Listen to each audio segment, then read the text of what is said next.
guys, so I finally received and unboxed the drafting table that was given to me as a gift by one of my good friends.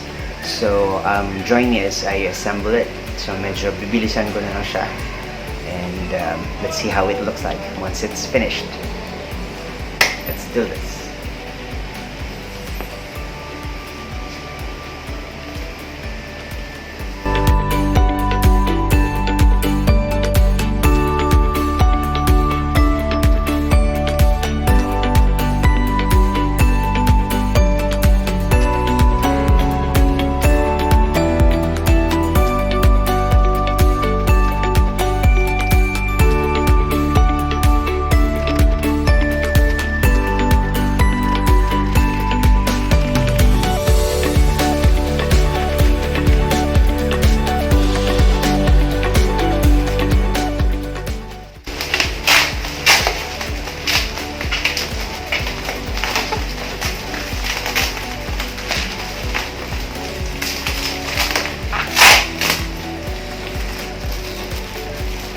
So ito yung mga tools.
Okay, medyo natapos ko na siya.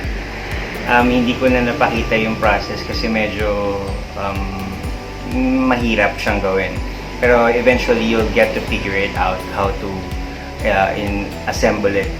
So ngayon, ang ginagawa ko is nilalagyan ko na lang itong footrest para malak siya. So i-screw lang siya and we're all good.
Table. Manis siya. Huwagin nyo lang siya dito. Beside there. So, kaya magtrabaho.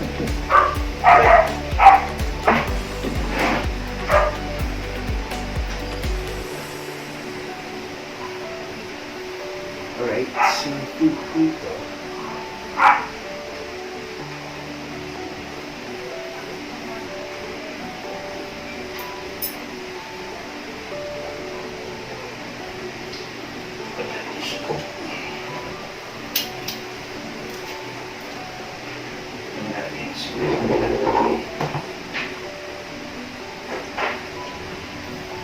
Wait lang.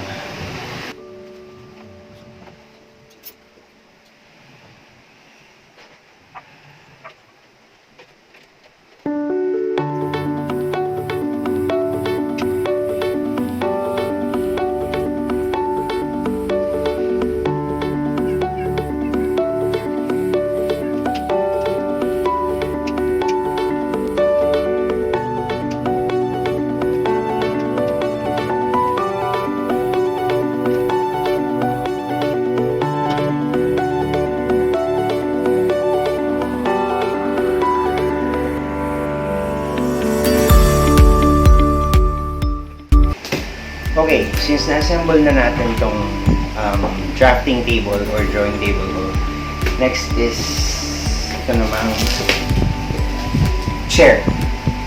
So, this is also a gift for me. So, ito naman yung assemble natin. Okay, let's do this.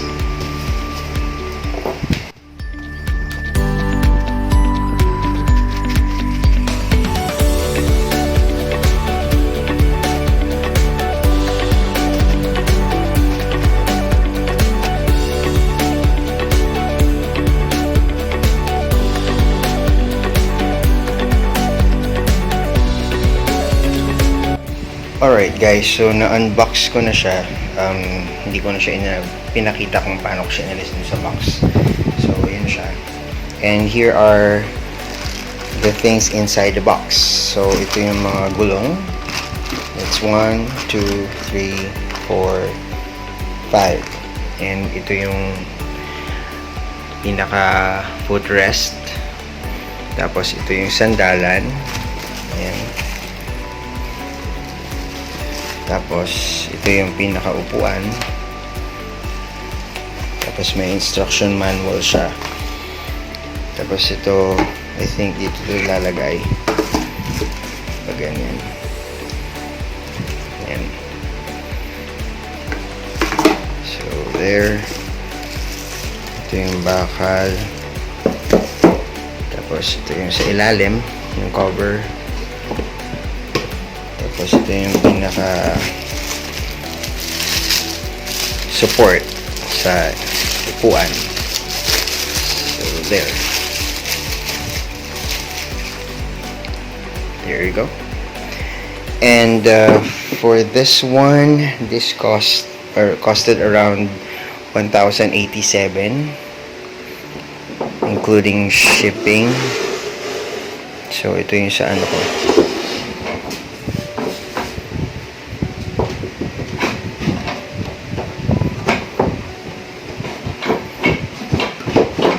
Ayan. So there. Yan siya.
So we're good, and actually I purchased a lamp stand for this. I'm also waiting for that, so most probably I will get back to you once I receive the lamp stand, and I'll show you the full setup for this drafting table and my coffee chair. Go.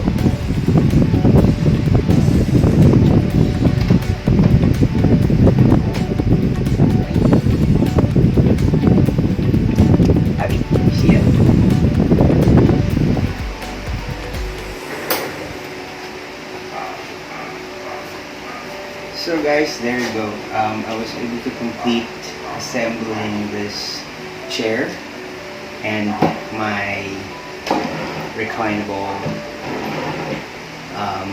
drafting table. And this is a gift for me for my birthday last November 20th. And to the person who made all these possible, thank you so much to you. You know who you are. And I'm so grateful, and I appreciate all these gifts. Thank you so much. May God bless you more, and I'll make you proud once I start using these for my artworks. So there you go. Here you go, guys. This is how it looks like.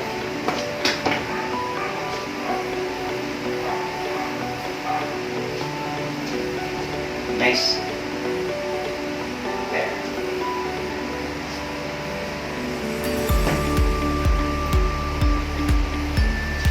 Diba? Saktong-sakto yung chair na to para dito sa drafting table ko. And ayun. So, yun. Maraming salamat sa inyong lahat sa panonood, and I hope that you enjoyed this unboxing and simple assembling process of my drafting table and my comfy chair for my future artworks. God bless you all. Thank you so much, and you have a good one. Bye!